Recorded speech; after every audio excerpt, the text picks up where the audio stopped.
গণনা কেন্দ্রগুলোর মধ্যে আলোচনা শিরোনামে গত 3 দিন ধরে উঠে এসেছে নেতাজি ইন্ডোর স্টেডিয়াম চত্বর থেকে আমাদের প্রতিনিধি ময়ূক ঠাকুর চক্রবর্তী রয়েছে। ময়ূক, একেবারে কাউন্টিং টেবিলগুলোর সামনে সম্ভবত তুমি দাঁড়িয়ে রয়েছো, ব্যবস্থাপনাটা যদি আমাদের একবার দেখানো যায়। দেখো, একদমই কুসুমিতা, কাউন্টিং সকাল 8টা থেকে শুরু, কিন্তু তার আগে সকাল 6টা থেকে রাজনৈতিক দলের যারা কর্মী এজেন্ট তারা কিন্তু আসতে শুরু করেছেন। আমি ক্যামেরা পার্সন দীপ্তেন্দু চক্রবর্তীকে বলবো দেখানোর জন্য। দেখো, আমরা নেতাজি ইন্ডোর স্টেডিয়ামের যে মেন জোন সেখানে রয়েছি। দীপ্তেন্দু দেখাচ্ছে যে কিভাবে চেকিং করার পর এখানে যারা বিভিন্ন রাজনৈতিক দলের যারা কর্মী তারা আসছেন। নেতাজি ইন্ডোর স্টেডিয়ামে কলকাতা শহরের 7টা অ্যাসেম্বলি কনস্টিটুয়েন্সি তার কাউন্টিং রয়েছে। তার মধ্যে খুব গুরুত্বপূর্ণ বিধানসভা এগুলো প্রত্যেকটা। তার মধ্যে কাশীপুর, বেলগাছিয়া রয়েছে, শ্যামপুকুর রয়েছে, এবং তার পাশাপাশি মানিকতলা রয়েছে, চৌরঙ্গি রয়েছে, এন্টালি রয়েছে, জোড়াবাগান রয়েছে। এরকমই কলকাতা শহরের 7টা বিধানসভার কাউন্টিং এই নেতাজি ইন্ডোর স্টেডিয়ামে সকাল 8টা থেকে শুরু।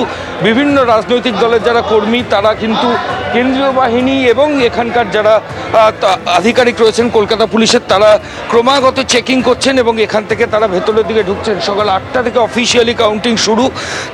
তার আগে নেতাজি ইন্ডোর স্টেডিয়াম চত্বরের যে চূড়ান্ত প্রস্তুতির ছবি আমরা সেটা দেখাচ্ছি।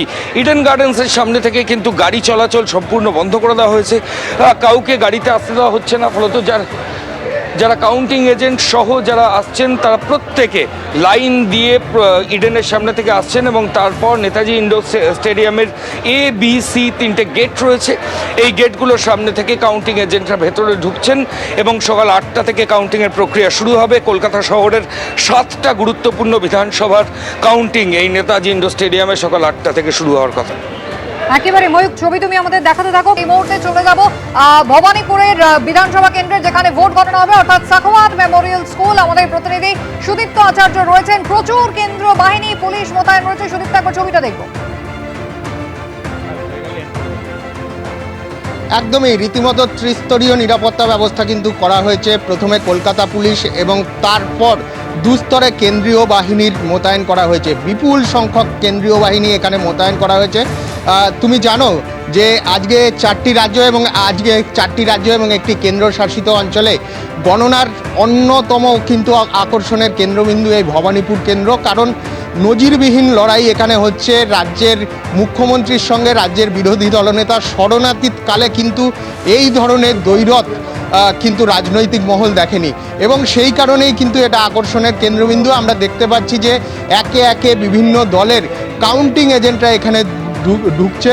এখানে কংগ্রেসের প্রার্থী রয়েছে, পাশাপাশি সিপিএমের প্রার্থী রয়েছে এবং নির্দল প্রার্থীরাও রয়েছে। কিন্তু মূল লড়াই কিন্তু যেটা মনে করা হচ্ছে বিজেপির শুভেন্দু অধিকারী অর্থাৎ রাজ্যের বিরোধী দলনেতা এবং তার পাশাপাশি রাজ্যের মুখ্যমন্ত্রী তৃণমূল কংগ্রেস নেত্রী মমতা বন্দ্যোপাধ্যায়ের মধ্যে। এবং যেটা নির্বাচন কমিশন সূত্রে জানা যাচ্ছে যে মোট 14টা টেবিল এখানে রয়েছে এবং 8টা থেকে কিন্তু কাউন্টিং শুরু হবে। প্রথমে পোস্টাল ব্যালটের কাউন্টিং শুরু হবে এবং 8:30 থেকে ইভিএম কাউন্টিং বলবার উপায় নেই। ছবিটা একেবারেই আপনারা দেখতে পাচ্ছেন সাখাওয়াত মেমোরিয়াল স্কুলের বাইরে, যেখানে ভোটের ভর কেন্দ্র ভবানীপুর, সেখানকার কাউন্টিং কিন্তু এখানেই হবে।